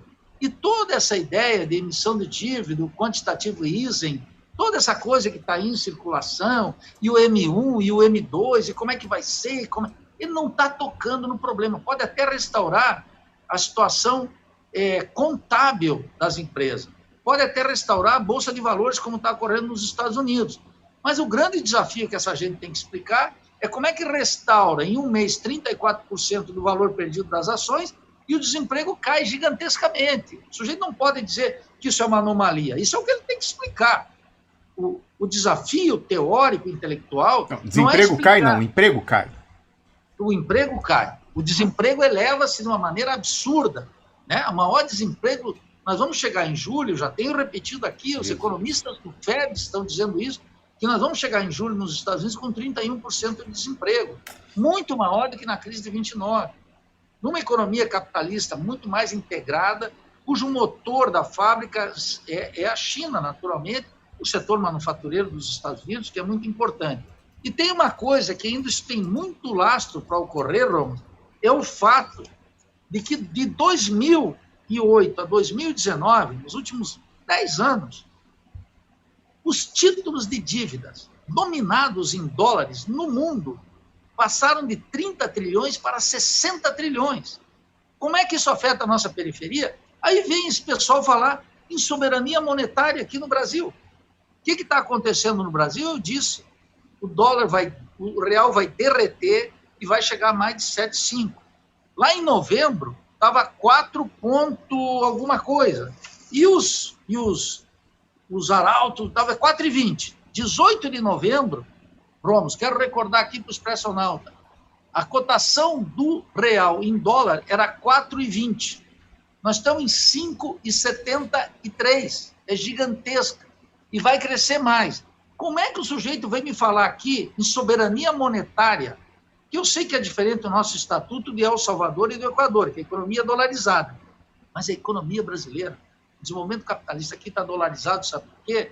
Em primeiro lugar, porque tem uma brutal internacionalização da produção, cuja expressão máxima nos setores avançados de ciência e tecnologia, naqueles setores que vão sobreviver, aqueles setores que não vão se submeter a uma queda acentuada dos preços, estão submetidos a uma divisão internacional do trabalho em que nós figuramos como exportador de produtos agrícolas e minerais, que não pode sustentar um orgulho burguês, nem dos keynesianos de direita, nem muito menos dos keynesianos de esquerda, os liberais de esquerda. Então, qual é a grande questão aqui? A grande questão é que todos aqui não têm só a preferência pela liquidez, têm a preferência pelo dólar. E como nós funcionamos com uma conta de capital aberta e com um sistema bancário privado, nós defendemos dentro da auditoria duas coisas: a estatização do sistema bancário e o fechamento da conta de capitais. Porque aí nós vamos ver essa burguesia aqui dizer que acredita no real e não em God we trust, que é o lema da Verdinha lá nos Estados Unidos. Então, nós estamos discutindo que tem que ter auditoria da dívida, tal como Getúlio Vargas e Oswaldo Aranha fizeram com a dívida externa, tal como Rafael Correa fez com a dívida externa, tal como a Grécia fez parcialmente, tal como o parlamento brasileiro conseguiu a maioria para fazer e a Dilma vetou. Nós estamos colocando isso porque tem um problema de corrupção generalizada, porque tem violação das normas do Banco Central, porque tem contratação absurda, porque tem um conjunto de imprecisões na contabilidade, mas, sobretudo, porque nós temos que pegar um excedente aqui e fazer a eutanásia do rentismo. Não para ajeitar o capitalismo, para enterrar de vez esse sistema. E para nós a estatização do sistema bancário e o fechamento da conta de capitais, ela é decisiva, porque senão a burguesia, o que ela faz aqui? Ela acumula aqui em reais e transfere rapidamente pelos dólares. E a burguesia brasileira está assaltando o Estado. Já anunciaram agora, todo mês tem swap cambial. As empresas, o que fizeram, Rô? No começo, as empresas começaram, antes do pacote aí, do 1 trilhão e 200, elas estavam emitindo debêntures, elas estavam emitindo notas provisórias. Depois do pacote, elas pararam. E agora elas foram para o sistema bancário. E eu vou dar o dado aqui, está nos jornais. 88% do crédito dado para o sistema bancário foi apropriado, aquele que chegou na ponta, pelas grandes empresas. Não chegou nas médias e pequenas e nem pode, porque as médias e pequenas não vão sobreviver. E as boas, inclusive, serão internacionalizadas. Porque o capitalista dono, os sujeitos aqui, que eram os donos da Atomos, o que eles fizeram? Eles observaram a concorrência internacional num sistema capitalista, eles disseram que todo capitalista brasileiro faz. Cria para vender. Cria, cotiza, cresce, e quando chega num determinado de crescimento, que ele teria que competir no mercado internacional, como ele é um país independente, subdesenvolvido, como não tem um sistema nacional de ciência e tecnologia, como as universidades... Opa, o sinal de Neodorix deu mais uma travada. Vamos ver se ele volta aí para concluir o seu comentário. Já estou em entendimentos com o Piero Leiner para entrar e a gente seguir na nossa análise tradicional das terças-feiras. E, inclusive, já estou aqui também com os meus links separados, as coisas que eu queria trazer à sua atenção, expressionauta, nessa manhã. Sabotagem tecnológica, mais uma vez, com Neodorix. E eu queria aproveitar e pedir o seguinte: passamos aí de 1.000 pessoas nos assistindo nesse momento. Não é trivial, hein? Daqui a pouco eu comento aqui que não é trivial passar das 1.000 pessoas apenas no canal no YouTube. Não estou contando as pessoas que estão vendo pelo Facebook e as demais. Então eu queria pedir que você que está vendo no YouTube, dá uma checada aí, vê se... Ih, caiu o Nildo da sala. Dá uma checada aí e veja se você ainda está inscrito no canal como assinante. Veja isso, porque todo dia, se bobear todo dia, mais de uma pessoa, às vezes 3, 4, me dizem: pô, mais uma vez o YouTube foi e me desinscreveu. Aproveita também, você que está aí vendo, você que deixa a sua curtida no vídeo de hoje e deixa o seu oi, tá na hora do oi, todo mundo dando oi aí no chat ao vivo. Se você está vendo o replay, deixa o oi lá na seção de comentários tradicionais. Se você vê ao vivo também, Volta depois aí da tarde para deixar o seu oi lá e responda o oi de outro comentarista. É importante essa interação entre os personautas para reforçar o nível de engajamento perante os algoritmos do Google, que controlam essa plataforma, o YouTube. Eu vou mostrar para você hoje, numericamente, como esse engajamento é importante para resistir às tormentas e tempestades que a gente enfrenta nesse momento na comunicação, no mercado de opinião. Né? Isso aí é muito importante. O expressionauta, quando chamado, tem dado a resposta. Às vezes, rola uma preguicinha, mas quando eu chamo, quando o tio Rômulo Maia puxa a orelha, o pessoal vem ajudar, como ajudou ontem, por exemplo, e eu vou mostrar isso aí. Ele está voltando à sala. Então eu peço que você reforce essa nossa presença. Então, mesmo que você prefira ver nas outras plataformas, é importante fortalecer as alternativas, já que o Google, como a gente sabe, vem dizendo que a gente não é bem-vindo, então nem sabemos até quando estaremos no YouTube, mas eu peço que, enquanto estamos lá, como o YouTube é aquele em que a gente pode alcançar o maior número de pessoas, eu peço que você nos ajude a fortalecer a presença lá, inclusive compartilhe o link do YouTube, por mais que você veja, dê preferência a outras plataformas. Nildorix. Travado. Gente, mas hoje tá, hein? Brasil Austral, vai ver que é o satélite do Elon Musk passando no Brasil, tá? Para controlar o mercado, aquela história do dumping, né? Em vez de chegar com preço matador, ele vai destruir o sinal da concorrência. Aí fala, olha, se você quer voltar a ter conexão à internet no Brasil, só com os satélites aí, milhares de satélites de Elon Musk. Tá travando lá, Nildo, você me ouve? Não. Ih, gente, tá complicado. Deixa eu ver aqui se Piero já está pronto para entrar, já mandei a pergunta, ele já deu visualização. Tô na expectativa aqui, senão a gente vai puxando. Ih, caiu da sala. Gente, Jesus, Maria e José. A coisa hoje tá, hein? Olha, hoje tá. Vamos lá, Nildorix, para concluir esse comentário, antes que Fernando Henrique Cardoso, em aliança com Elon Musk, prejudique mais ainda a nossa transmissão. Você me ouve agora, Nildo? Meu Deus. Você está me ouvindo? Tá dando umas engasgadas aí, uma travada da imagem, o som. Fala mais alguma coisa aí. Canta Tirei o Pau no Gato. Bom, eu não consigo, não tenho o teu vídeo, né? Tenho o teu áudio perfeito, mas não tenho o teu vídeo. Então, realmente deve ter um problema. Inclusive a imagem estava travada aí em mim, porque a sua imagem não consegue entrar, porque a velocidade de upload deve estar muito baixa. Mas a gente está te ouvindo. Pode falar. Não estamos ouvindo. Não estamos ouvindo. Ai, vamos. Ih, caiu da sala. Jesus, Maria José, tá voltando. Vamos lá. Eita, nós aí. Tá difícil hoje, hein? Tá difícil hoje. Vamos lá. Ver se ele consegue aí pra gente concluir o comentário e passar a outra perspectiva. A gente sempre procura aliar aqui várias disciplinas, fazendo análises interdisciplinares, tentando traçar um panorama holístico dos diversos fatores que determinam a dinâmica política no Brasil e também em nível global. Então, estamos conversando com o economista Nildorix. Da sequência, temos o antropólogo Piero Leiner. E eu, né, de formação, sou advogado, mas especializado na área do direito econômico, sobretudo direito econômico internacional, com passagem por grandes bancas de advocacia no Brasil, organização internacional, institutos internacionais, faculdades e tal. Vamos lá, Nildorix. Senão a gente conclui aqui, porque... Tá. Me ouve, Nildo? Eu escuto, eu presumo que você não está escutando. Agora eu estou ouvindo, travando, mas estou ouvindo. Tenta concluir aí. Eu queria mencionar aqui, Ronald, finalmente é um dado que toca muito seguramente nesse pessoal que acha que tem uma soberania monetária. Não, tá horrível. Vamos ver se eu fechar... Ih, caiu da sala. Ih, meu Deus, tá complicado aí. Se eu fechar a sua imagem, vamos ver se com voz, a banda ocupada só com voz, não abre o seu vídeo, Nildorix. Fecha o seu vídeo, vamos ver se com a voz, que é o mais importante, aí a gente consegue concluir o comentário, porque é importante isso. Eu queria, inclusive, que você abordasse a questão lá do lançamento ou não lançamento de amortização nas despesas financeiras. Você me ouve, Nildo? Eu deixei ele sem a imagem, mesmo assim ele não me ouve. E o áudio... Agora eu escuto e te vejo. Tá, tudo bem. Então vamos deixar assim, você sem imagem, vamos ver se assim o sinal é o suficiente para o envio do seu áudio. Pode seguir. Bem, eu acho que aí tem uma coisa que é o tema da soberania monetária, Ron. que supostamente o Brasil tem, porque não tem uma economia dolarizada.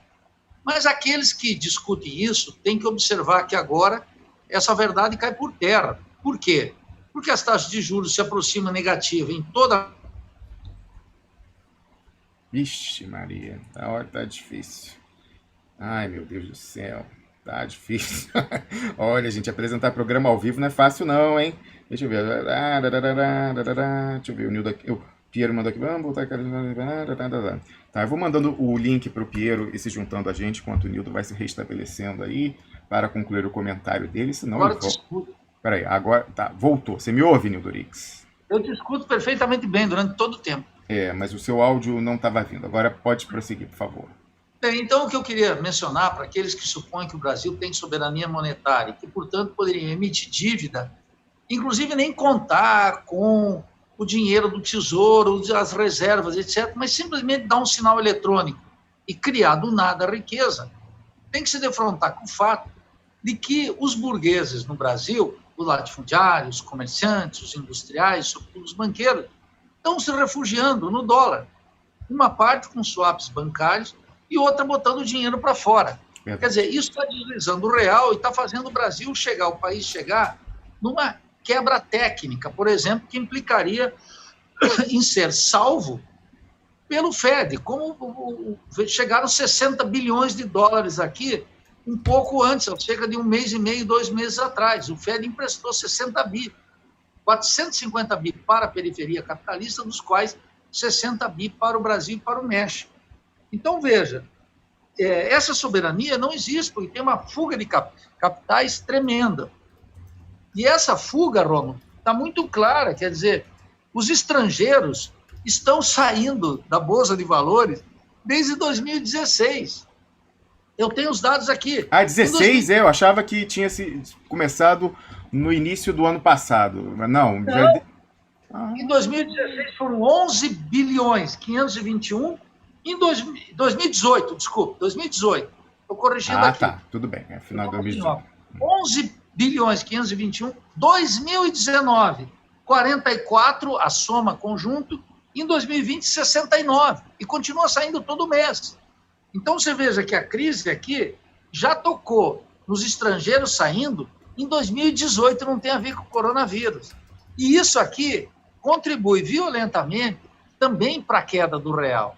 Então, eu queria que o pessoal aí da MMT, o pessoal, os keynesianos de direita, os keynesianos de esquerda, venham falar de soberania monetária, como se fosse um sinalzinho eletrônico, como faz a Reserva Federal dos Estados Unidos, e cria do nada uma liquidez que está empossando nos bancos, que eles não explicam, porque eles não querem a eutanásia do rentista. E, por outro lado, na periferia, a fuga de capitais, que é crônica na América Latina, e que agora, com a taxa de juros mais baixa ainda, Romulo, vai avançar mais. E o que os keynesianos e os nossos belos arrumadores do mundo, sem correr uma gota de sangue, mantendo o jantarzinho no fazano? Esse pessoal quer arrumar o mundo, mantendo o jantar no fazano. O que eles me dizem? Eles não podem elevar a taxa de juros. Por quê? Porque elevar a taxa de juros aprofunda a recessão. E agora, baixando mais, eles implicam que os capitalistas colocam o dinheiro para fora. Eu quero que essa gente saia dessa e venha me contar que nós temos soberania monetária e que os burgueses vão acreditar na força do real e na emissão de 1 trilhão, ou se o Paulo Guedes colocar mais 1 trilhão. Ou lá nos Estados Unidos, que o Tesouro está discutindo, sabe o quê? A emissão de mais 2, ou talvez mais 4 trilhões. E o problema não se resolve. Quer dizer, os keynesianos, esse pessoal da MMT, todo esse pessoalzinho que está por aí, o Rio baixou, eles estão sem calça. Eles não sabem como explicar a realidade. Esse é o ponto. E não tem como retomar o investimento. Aí eles ficam dizendo, o que eles dizem? Não, falta política industrial. E aí na política industrial, bem, aí falta uma política agrícola. Aí o mundo falta muitas coisas. Mas é assim que o mundo se apresenta. Nós não temos que explicar como é que o capitalismo deveria ser. Nós temos que explicar como é que o capitalismo é e por que é assim. Por que a burguesia nacional, por que os empresários nacionais, ou por que aquele instinto animal que ia sair fazendo negócio, não acredita na moeda nacional. E por que ela está ancorada cada vez mais no dólar? A questão, Nildo, eu acho que o primeiro requisito para você supostamente ter autonomia, né, soberania, mais que autonomia, soberania monetária, é você não ser tão vulnerável nas contas externas. E você ainda agora falava que a gente está piorando, por exemplo, esse exemplo que você pegou da Atmos, que vai passar a fazer remessa de lucros para a SAB, para a sua controladora. Então, quando a gente vai ver a nossa conta corrente, a gente tem déficit. Raros foram os momentos nas últimas décadas em que a gente teve superávit em conta corrente. Então, a nossa moeda, mal ou bem, ela depende, né, a sua emissão, de você não ter esses problemas. E a finança transnacional, ela sabe usar muito bem esse poder para forçar uma maxi desvalorização, quando é o caso, forçar uma inflação. A gente tem, na história do Brasil, das crises financeiras, crise de balanço de pagamentos, o recurso a isso. Então, falar que o Brasil tem soberania monetária com a vulnerabilidade externa que a gente tem é uma brincadeira. Aliás, ainda na sexta-feira, a gente discutia aqui com o Paulo Gala e com o Elias Jabbour o exemplo do Líbano. Então, a gente falava dos países mais endividados do mundo. Aí você tinha, né, o Japão, que tem acho que 150% de dívida do PIB, a Grécia, que tem 200 e poucos por cento, e o Líbano, que eu acho que é 250%, uma dívida externa fabulosa em dólar, né, dívida externa.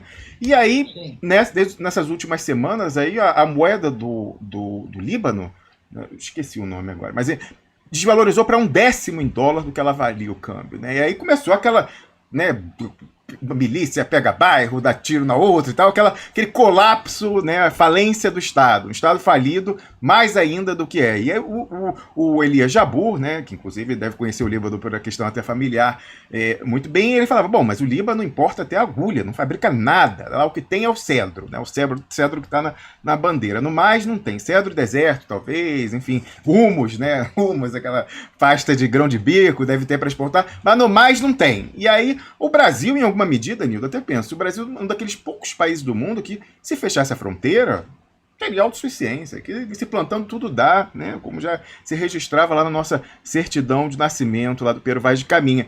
Mas, no entanto, nossas contas externas, por todo esse sistema de capitalismo dependente, que você tão bem aponta aqui semana após semana, a gente é construída e cultivada, muito bem cultivada, essa nossa dependência externa e a nossa vulnerabilidade externa. Então, dizer que o Brasil tem soberania monetária já é uma premissa errada que invalida no todo a aplicabilidade, ou pelo menos você tem que fazer o ajuste e considerar isso, dessa coisa de pode imprimir, MMT e tal, no caso brasileiro, certo, Nildo Orix?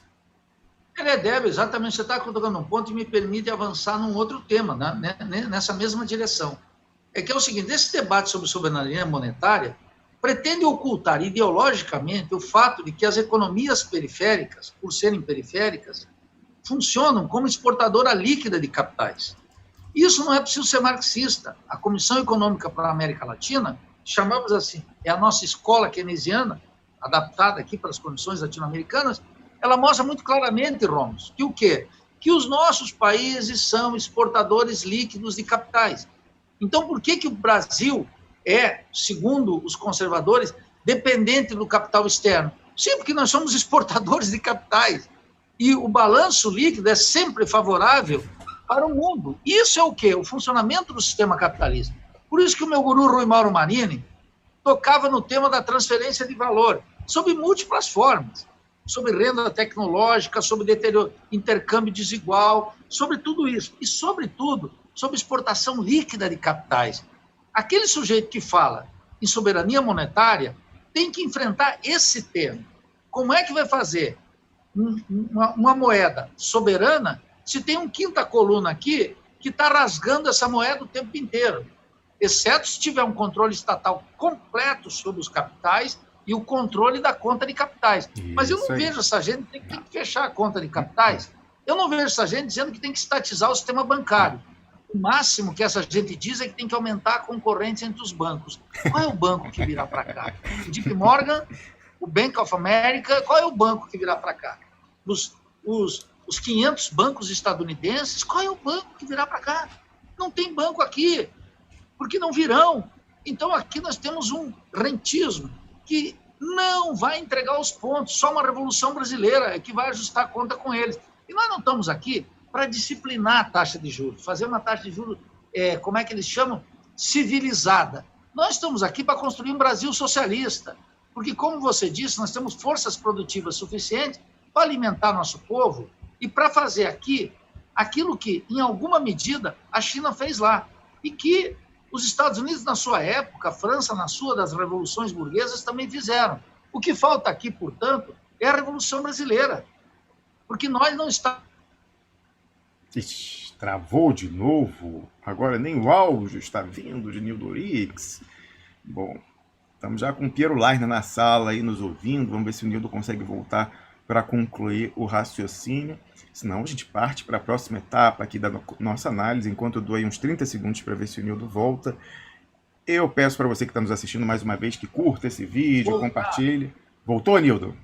Eu prometo voltar aqui, já que eu tenho que me despedir. Eu tenho questões da auditoria que não foram respondidas ainda. Eu quero saber a história lá do lançamento na amortização, que você explique por que uma decisão dessa foi tomada, porque eu acho que é deliberado, né, e tem seu sentido, razão de ser.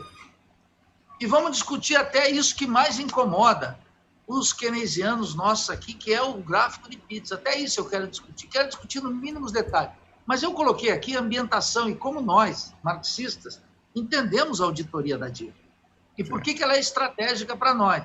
E porque, resumindo, eu não quero sentar com os banqueiros no fazano para discutir como é que eles vão conviver conosco. Eu quero, de fato, que é o que os keynesianos deveriam ter, era fazer a eutanásia do rentismo. Não da maneira keynesiana. A nossa é a Revolução Brasileira, é discutir o regime da propriedade privada, do subdesenvolvimento, da dependência, e manter a riqueza aqui. E não para alimentar uma burguesia nacional com a qual não concordamos nenhum, para ter a soberania popular e construir o Brasil socialista.